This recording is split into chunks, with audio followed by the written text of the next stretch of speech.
Good evening, everyone. This is KJ from the KJ Method. We're getting ready to go live in about 3 minutes at 7 o'clock. I'm getting set up here, and we will give everybody else an opportunity to come in and watch the live. Everyone. This is KJ from the KJ. We typically get started on time when we do our live sessions. I meet with students typically on Thursday evening. And we do various things over in the KJ method. We do tests and we do synopsis of all of the material that is necessary for passing the state exam. KJ method, you can go to kjmethod.com or on all of the social media channels. The one thing about me is that with my students, I really want you guys to pass on the very first try. You can use KJ method pretty much in every state. We cover all of the national portion of the test. We just do not cover the state portion with the exception of Georgia. We plan to expand from there. So we have about 2 minutes before we get everyone onto the channel. If you're interested in learning more about us, as I stated, you can go to the website at kjmethod.com.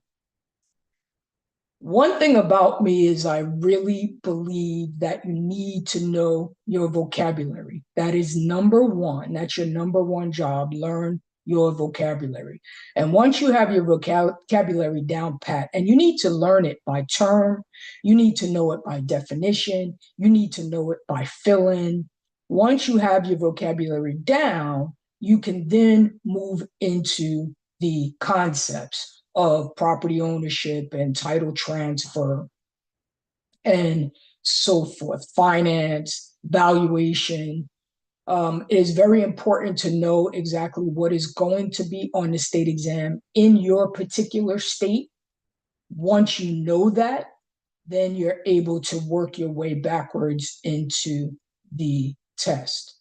In KJ method, we try to get to a deep level of understanding as opposed to just learning the information on the surface. So we're right about 7 o'clock. So let's get started. What we're going to do tonight is a title transfer exam. So let's get started without further ado. So which of the following is not included in the covenants of a warranty deed? Many of you guys registered ahead of time, and so you had the test in front of you ahead of time. Hopefully you took the opportunity to do the exam, but I'll just give you a second on that. Which of the following is not included in the covenants of a warranty deed? Let's look at the answers. Execution sale, quiet enjoyment, warranty forever, or warranty of sizing. So you do know that the grantor gives the grantee certain covenants of title, but execution sale is not one of the covenants of title. We have 5 covenants of title that are contained within a warranty deed. Execution sale is not one of them. Let's look at number 2. For over 20 years, a private school has been using an empty lot next to the school for a ball field. As I teach my students, as you're reading these questions, you should be able to start getting in your mind where we're going with this question. The owner of the lot recently sold it, and the new owner is demanding the school stop using the lot. The school might claim title to the lot by using. And then we see the answers there: the doctrine of laches, eminent domain, and easement of pertinent or adverse possession. And of course, if this is for over 20 years, you've been using it without the permission, this is going to be adverse possession. One of the keys in the KJ method that I teach is you want to know what laches is, what eminent domain is, what an easement of pertinent is, because sometimes you can't go straight into a question, but you can back your way out of a question by saying, I know it's not this, I know it's not that. So that was adverse possession. Number 3, if a grantor dies before the property is received by the grantee, but the deed is delivered to the grantee's agent, can the agent still give the property to the grantee? So what we're saying here is the grantor dies before the property is received by the grantee, but the deed was already delivered to the grantee's agent. So what do you know about that? So the answer is yes, it can still be delivered because the doctrine of relation back allows it. No, because the grantor died before the grantee received the deed.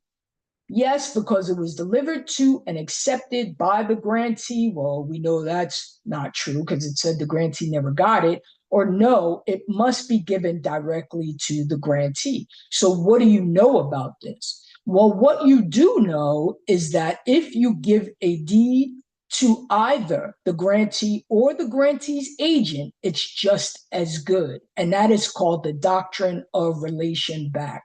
It still allows that transfer to take place after the grantor dies, as long as it was given to the grantee's agent. And that's indeed what it says here.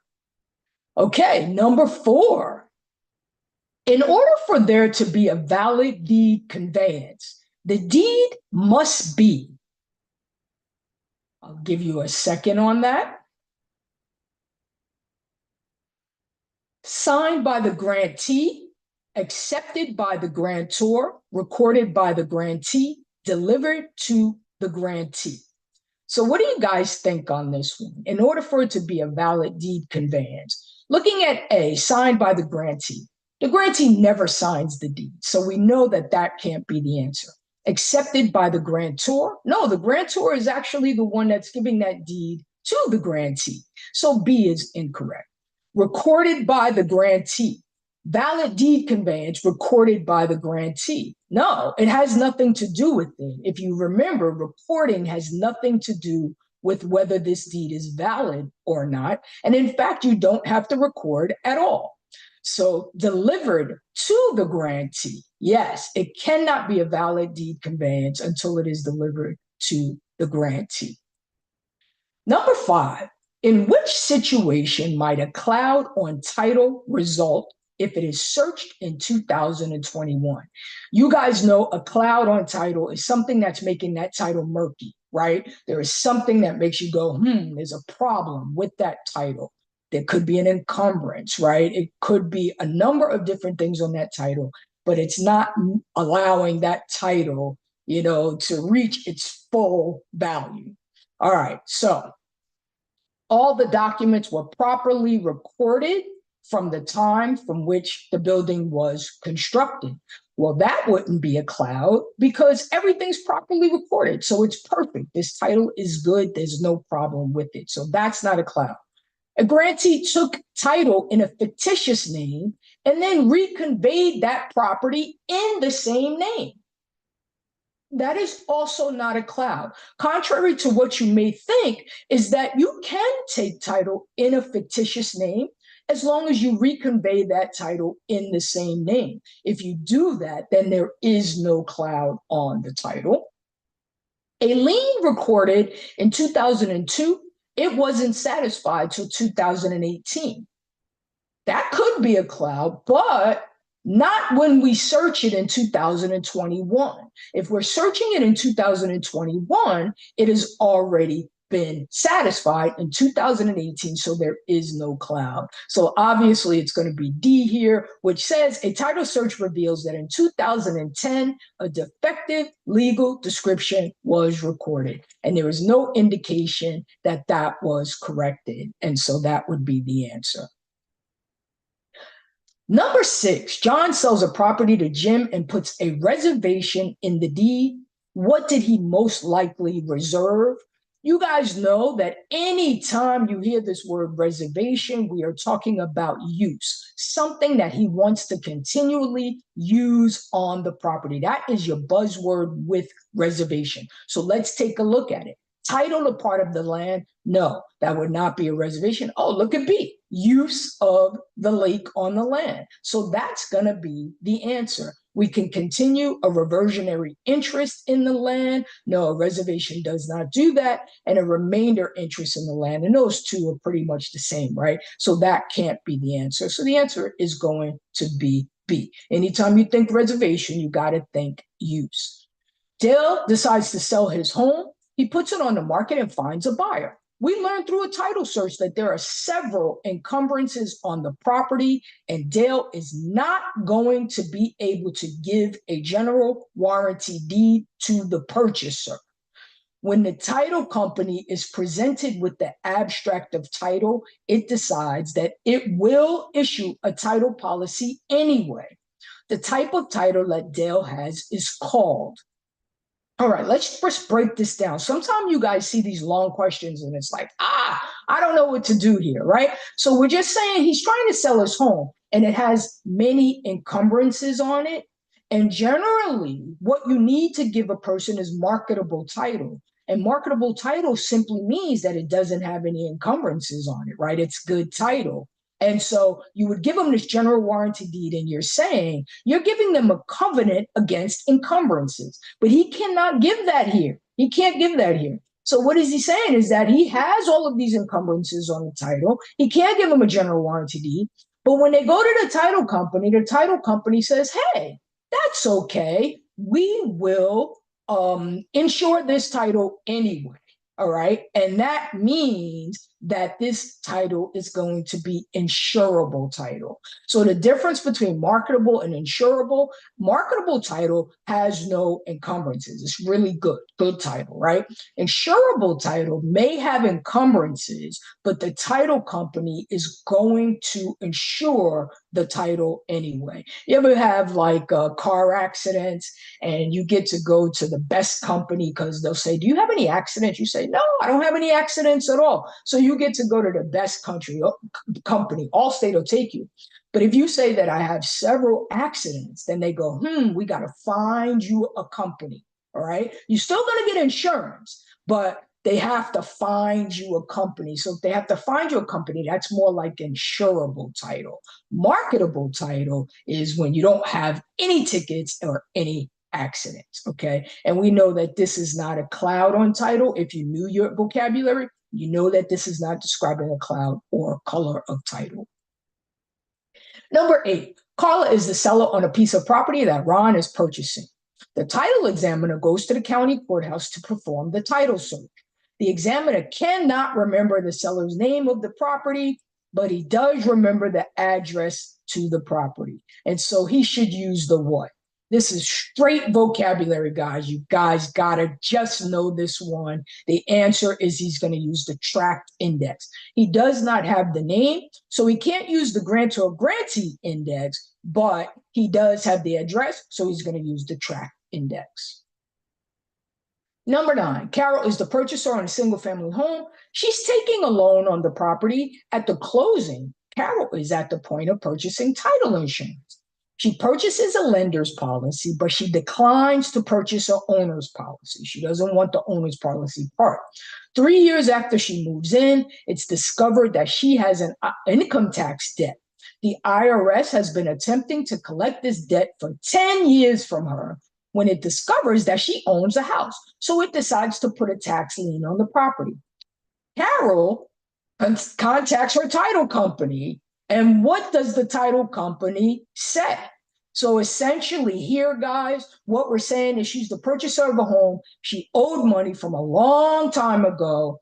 A lien was put on her property, and she tries to go through her title insurance company. That's what is occurring here. All right. And so what you need to know here, we have a number of different answers, but that a title insurance company is not going to cover Carol's debt. A title insurance company is going to cover things that rear their ugly head from the past that Carol didn't know about, right? Maybe something from the builder or something from the prior owner or something from a prior tenant. So let's look here. Because all purchasers have a 4-year period of time after closing, that is not true. We're going to leave that one alone. Carol would have been covered had she purchased an owner's policy. No, she still would not have been covered had she purchased an owner's policy. C, while title insurance covers from items of the past, it doesn't cover acts of the current owner of the property. And that is going to be your answer there. Let's look at D. While title insurance would cover Carol for her debts, it would not. It would not. So we can just go with that one. Leave that one alone. So we have C on number 9. Number 10, which of the following items will be prorated between the buyer and seller at closing? Essentially, what are we saying is, what do we divvy up between the buyer and the seller at closing? A, property taxes, hazard insurance, prepaid interest. No, not prepaid interest. That is between the buyer and his bank. B, prepaid interest. So that is wrong. Look at C, rental payments, accrued interest. Accrued interest, no, not between buyer and seller. Accrued interest is between seller and his bank or her bank. And then the last one, it has to be property taxes, hazard insurance, and rental payments. Those are the 3 things that we will prorate between buyer and seller at closing. Number 11, title to real estate can be voluntarily transferred by. So how can you voluntarily transfer your real estate to another? Let's look at A. You can sell it by patent, will, and gift. I like that one. All right, let's look at B. You could sell it by operation of law, foreclosure, and a gift. No, foreclosure and operation of law are not voluntary transfers. A will, a gift, operation of law, again, that is not a voluntary transfer. And D has foreclosure in it. That is not a voluntary transfer. So it is going to be A. Number 12. There are a number of different taxes that occur in a real estate transaction. Which taxes are charged at the closing? Based upon the sales price of the home. Guys, this answer, right? We are a national program. As I stated to you, all of these are national topics that we're going over and what you will see on the national portion of your test. And so this is the same everywhere. All right. Taxes that are based on the sales price of the home are called either transfer taxes, or many states call them deed stamps. Deed stamps. All right. Intangible taxes are based on the mortgage. Ad valorem taxes and special assessment taxes are property taxes. Number 13, a purchaser of a home is requesting that the seller provide the purchaser with a home warranty at closing. If the seller agrees, the purchaser will be protected if there are A, title claims against the property. Nope, that would be title insurance. Mechanical problems with the HVAC.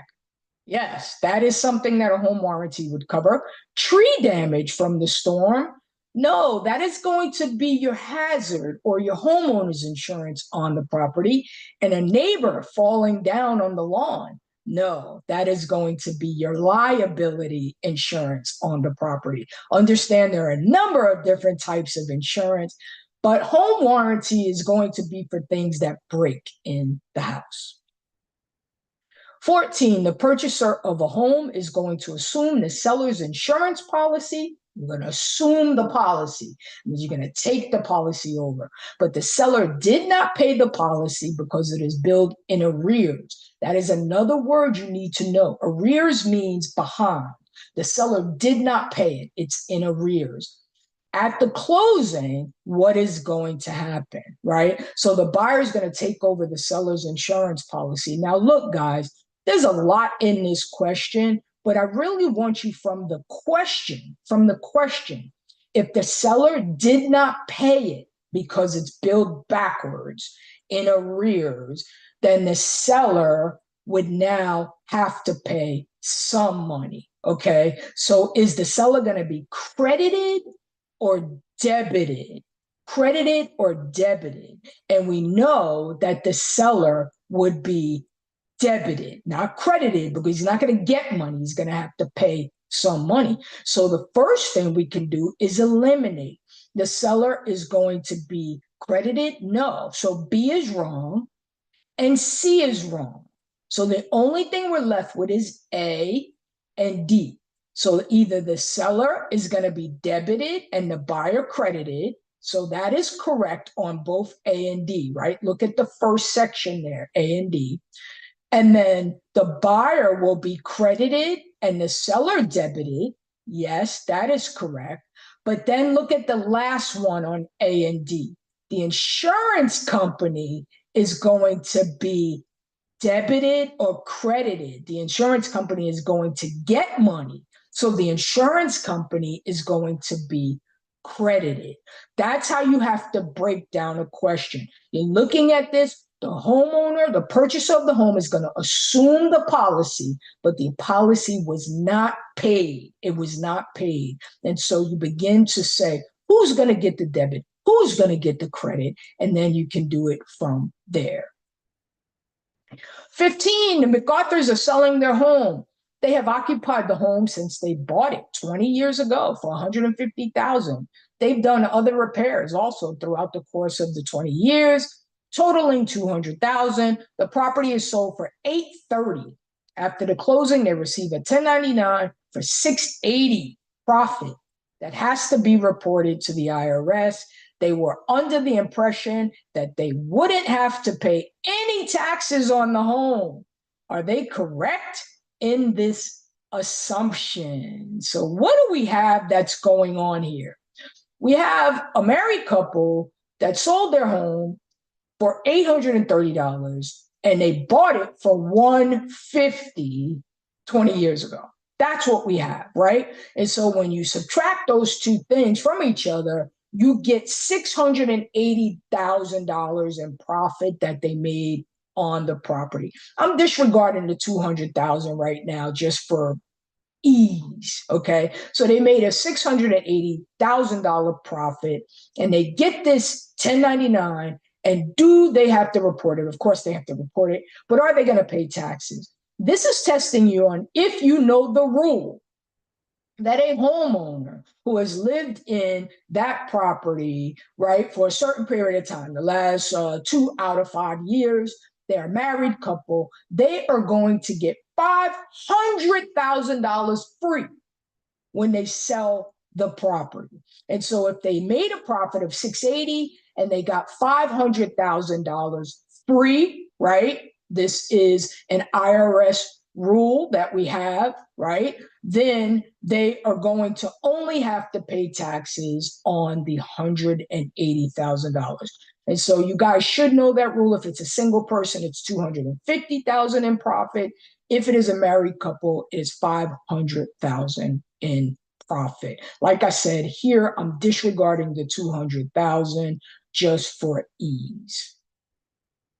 16, the deed that provides the greatest liability to the grantor. The greatest liability. So which deed will the grantor give the grantee and still retain the greatest amount of liability, right? Well, that would be a general warranty deed. Why is that? Because it's the best deed.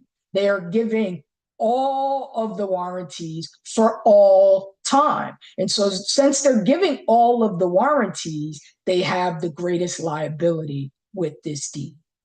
All right, number 17. Mary is selling Jane her home. At the closing, Mary signs the deed. She then transfers the deed to Jane, and Jane accepts it. Okay, good. At the closing, she signs it. She transfers it to Jane, and Jane accepts it. Jane then records the deed. 2 months later, Jane moved into the home. At what point was title conveyed? So what we're trying to get here is, do you understand when title is conveyed on a particular piece of property? So is it conveyed when Jane signs the deed? Is it conveyed when Mary transfers the deed and Jane accepts it? Is it conveyed when Jane records the deed or when Jane moves into the home?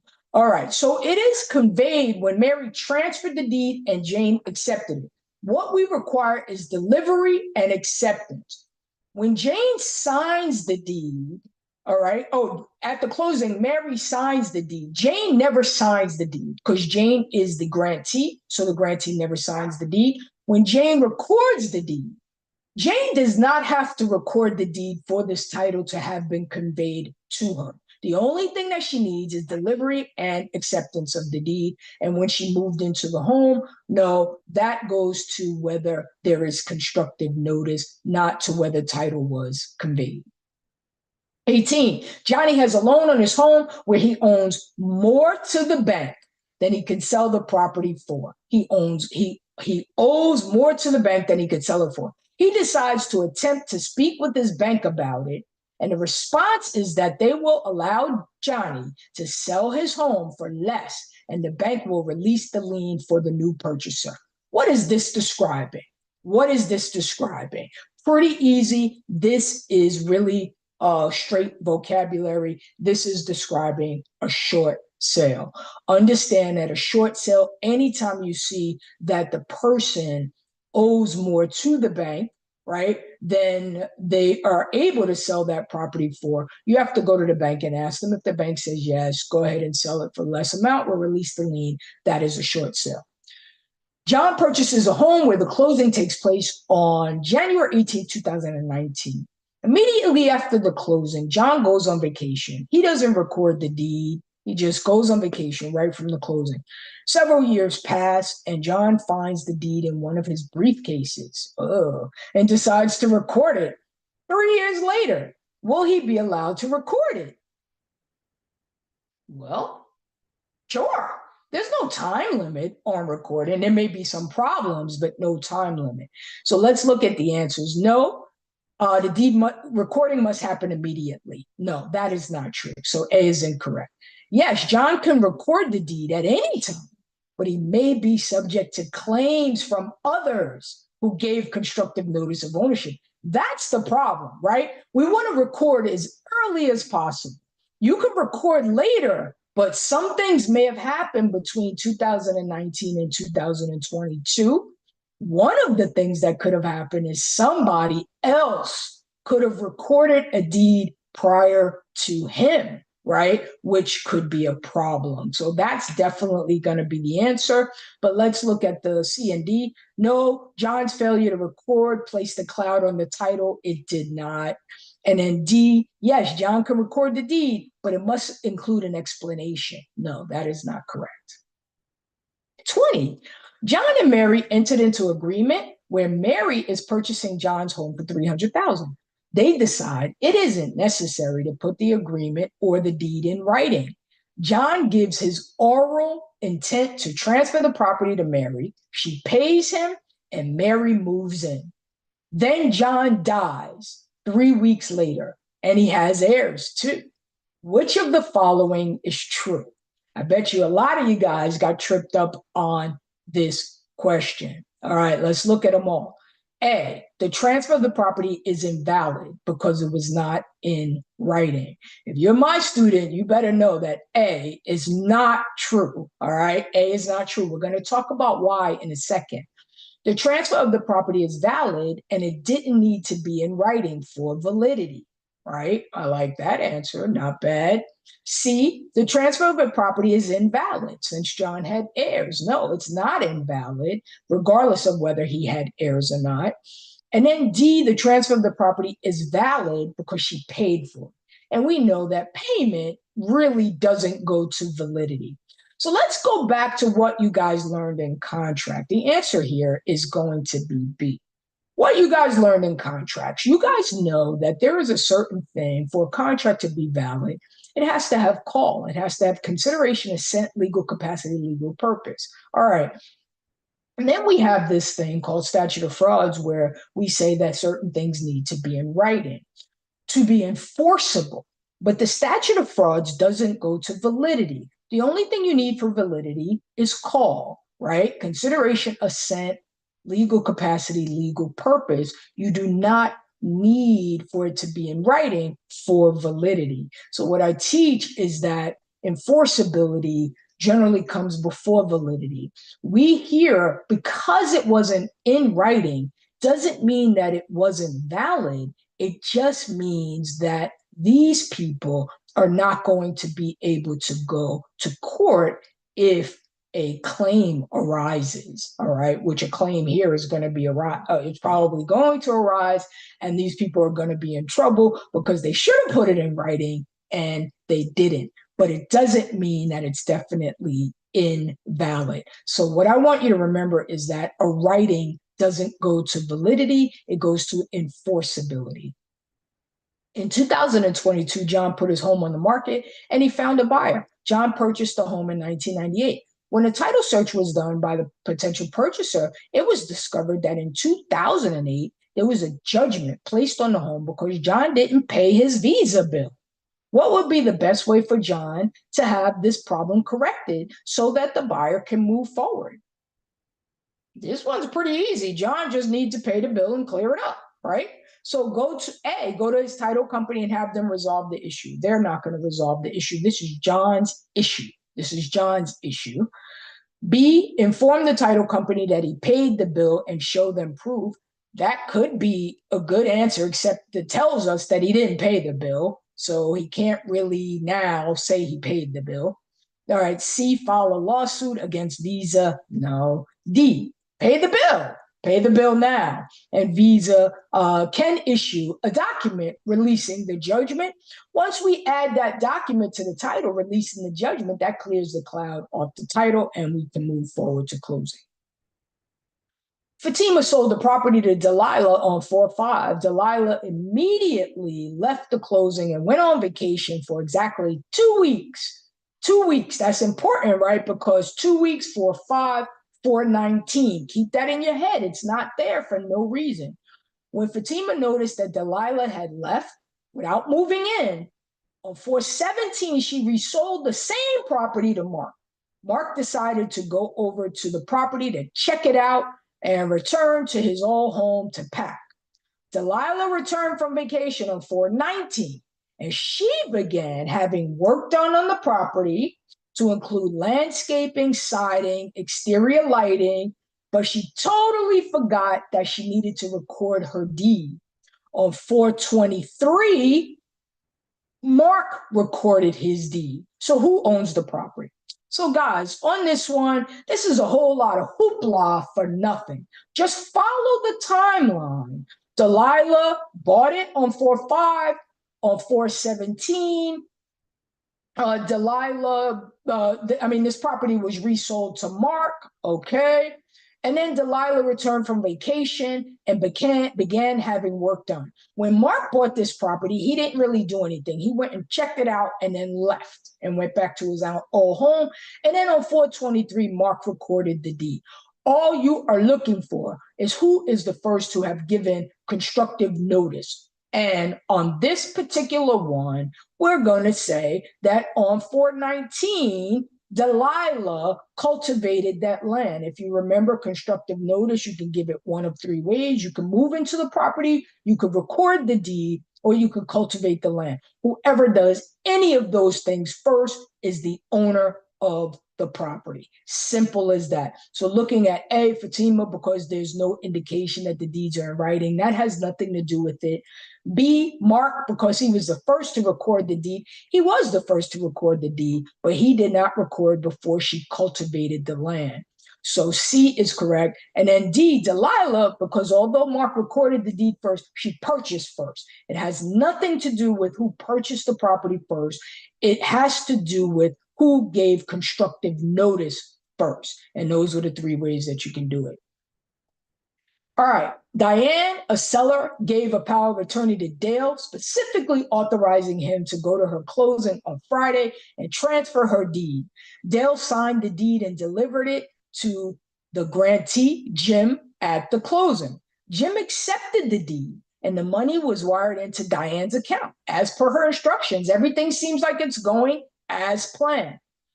Unbeknownst to Dale, however, Diane died the night before the closing. Was there a valid conveyance? Well, if you know your concepts, the first thing you'll say to yourself was, well, if there was a death before the closing took place, then there's no conveyance. As simple as that. This was a power of attorney. Powers of attorney die as soon as the person dies who gave it, or the power of attorney dies. You don't even need to know that they died. They just had to have died. All right. So that's the answer that we are looking for. And we have A, B, C, and D. And D, no, Dale's power of attorney terminated by operation of law. That means immediately and automatically, even though he didn't know that Diane died. Looking at the other ones, was it valid? Yes, Dale had the power of attorney and properly executed it. No, because the death supersedes A, okay? We say, since she died, no, it couldn't have been valid. B, yes, Dale's power of attorney was not revoked because he didn't have knowledge. It doesn't matter whether you have knowledge that the person died. It's something that automatically happens. And then C, no, because only a licensed attorney can transfer a deed. No, you know that we can give people powers of attorney. Derek is selling his home. He signs the deed over to the buyer, but didn't have it notarized. In anticipation of closing, he gives it to his attorney, and he tells his attorney that he will meet him at the closing the next day. Derek dies. Of course, somebody always dies in these title questions, right? Derek dies the night before, unbeknownst to anyone. Can his attorney complete the closing since the deed was already delivered to him?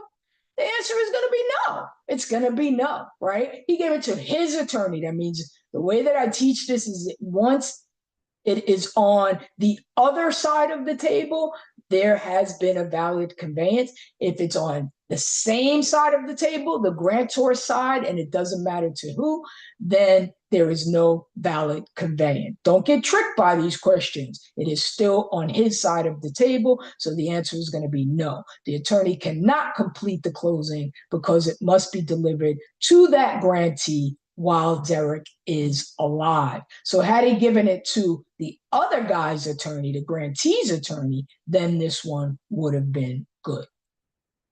25. Denzel has entered into a contract to purchase Dan's home. During the contract and prior to the closing, what is the status of the parties' relationship? What is the status of the parties' relationship? Who has legal title, and is it executory or executed? That's basically what they're asking. So they entered into a contract to purchase Dan's house. So if you entered into the contract, Dan still has legal title. And so we could get rid of B. Denzel has legal title. No, he's the buyer, right? C, Dan has equitable title. No, we could get rid of that. So Dan definitely still has legal title. Denzel has equitable title. That's arguable. I call it an equitable interest, but let's go with A and D until the closing. And the contract is executory, though. It's executory until closing. You know, executory means if both parties still have something to be done, right? It's not completed yet. Most contracts become executed at closing. They're executory until closing. 26, Delia is selling her home to David, who happens to be a minor, who just won $2 million, lucky David, in the lottery. Delia signs the deed over to David, and David moves into the property. A month after the closing, Delia wants to declare the sale void and states that the deed was invalid because minors cannot be grantees. Will Delia be able to get out of the transaction? Let's look. And you guys should know, right? Minors, can they be grantees? Sure. You cannot be a grantor as a minor, but you can certainly be a grantee. The other problem that Delia has here is she's dealing with a minor, and so only the minor could really get out of the contract, not Delia. So will she be able to get out of the transaction? No, because minors can be grantees, and only the minor would be able to void the contract, because you know that minors have voidable contracts. 27, Dale decides to sell his home. He puts it on the market and he finds a buyer.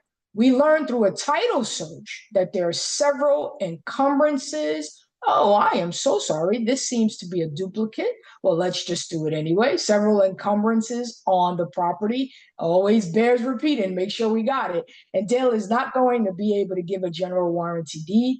When the title company is presented with the abstract of title, it decides it will issue a title policy anyway. And so, again, we said that that is called insurable title. Insurable title.